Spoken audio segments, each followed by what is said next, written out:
निवडणुकींचा प्रचार अंतिम टप्प्यात आहे।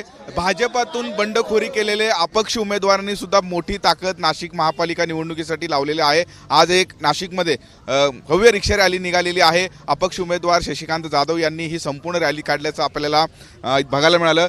भाऊ, भाजपने तिकीट नाकारलं, आपण अपक्ष उमेदवारी केलेली आहे, गेल्या अनेक दिवसांपासून आपण प्रचार करताय, आज रिक्षा रॅली सुद्धा काढलेली आहे, कसं मतदारांचं प्रतिसाद?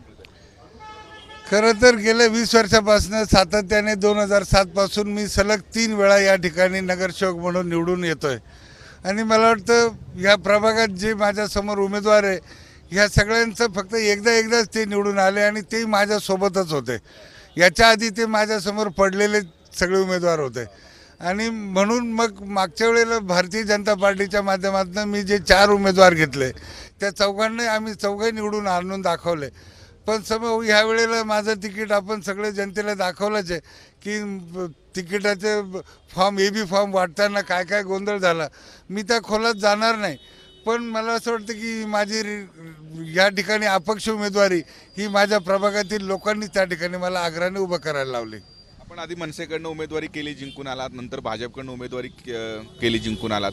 अपक्ष आत उभं राहणं आणि पक्षाच्या तिकिटावर उभं राहणं किती आव्हानात्मक वाटतं? मी या ठिकाणी एकच सांगेल की कुठल्याही पक्षापेक्षा जनता ही मोठी असते आणि जनताचे मतं मिळवणं हे प्रत्येक पक्षाचं काम असतं आणि मग जो पक्ष जे कमिटमेंट करतो त्या किती पाळतो त्यापेक्षा मी माझ्या प्रभागातील जनतेला जो शब्द देतो तो मी कंप्लीट करतो, म्हणून एवढी सगळी संख्या माझ्याबरोबर। आणि मला वाटतं सगळ्या पक्षांना हरवून अपक्षांना ही जनता निवडून देऊ शकते, हा परत एकदा इतिहास परत घडणार आहे। भाजपकडनं ज्यांनी बंडखोरी केली आहे, मुंबई असेल, ठाणे असेल, अगदी नाशिकमध्ये सुद्धा इशारा देण्यात आलेला आहे, काय कारवाई होईल अशा? खरं तर ह्या सगळ्या गोष्टी तर मी अपक्षाचे म्हटल्यानंतर आता त्यांच्याकडे जे करायचं ते त्यांनी करायला पाहिजे। पण तरीसुद्धा प्रत्येक पक्षाला माहिती आहे की ह्या व्यक्तीपासून कोणाला त्रास नाही आहे आणि माझे जे काही भांडवल आहे ती माझे वार्डातील प्रभागातील जनता आहे आणि मला असं वाटतं की ज्या जनतेने म्हणजे माझे रिक्षा बांधव मित्र आहे यांची ही लक्ष्मी, ही रोज त्यांना घर चालवण्यासाठी सगळी लक्ष्मी मिळून देते। त्या सगळ्यांच्या आग्रहास्तव मी अनेक चिन्ह असताना त्या ठिकाणी रिक्षा हे चिन्ह घेतलं आणि प्रत्येकाच्या घरापुढे म्हणजे प्रत्येक गल्लीत 4-5 रिक्षा ऑटो ड्रायव्हर असतात किंवा मालकही असतात।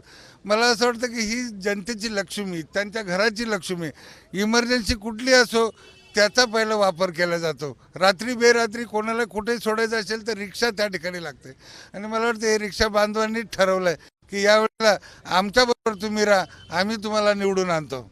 भाऊ, शेवटचा प्रश्न, भाजप आणि शिवसेनेने मोठी ताकद लावलेली आहे, आपण अपक्ष जे उमेदवारी करताय, आपल्याला विश्वास आहे विजयाचा? अतिशय 100% आता मी सांगू शकतो, कारण राहिले 2-3 दिवस आणि पब्लिकचा जो रिस्पॉन्स मला मिळतोय, अगदी या ठिकाणचा व्यापारी वर्ग असेल, शिक्षक वर्ग असेल, कारण आमचा जो वार्ड आहे प्रभाग आहे हा जवळजवळ भारत आहे, सगळ्या जाती जमाती इथे राहतात प्रत्येक राज्यातला, कारण हा औद्योगिक वसाहतीचा भाग आहे आणि त्यामुळे या ठिकाणी UP बिहार झाले, साऊथ इंडियन, बंगाली किंवा इतर राज्यातले अनेक लोक या ठिकाणी राहतात आणि ह्या सगळ्यांशी आमचा समन्वय। मी स्वतः एक चार्टर्ड इंजिनियर, मेकॅनिकल इंजिनियर आणि तो इंडस्ट्रियल कामं करणारा, मला वाटतं हे सामान्य लोक, डॉक्टर, इंजिनियर्स, वकील यांच्यासाठी मी खूप जवळचा आहे आणि मला असं वाटतं की ह्या जनतेच्या भरोशावरती मी या ठिकाणी नक्की निवडून येईल अशी मला खात्री आहे। निवडून येण्याचा विश्वास आहे। सगळे रिक्षावाले आज एकत्र आलेले आहेत। नाशिकमध्ये एक रिक्षा एकूणच रॅली झालेली आहे। भाजपकडनं ऐन वेळेस शशिकांत जाधव यांची तिकीट हे कापण्यात आलं, त्यानंतर त्यांनी अपक्ष उमेदवारी केलेली आहे। समोर भाजप आणि शिवसेनेचं मोठं आव्हान आहे, असं असताना सुद्धा मी निवडील अशा पद्धतीचा विश्वास जे आहे ते शशिकांत जाधव।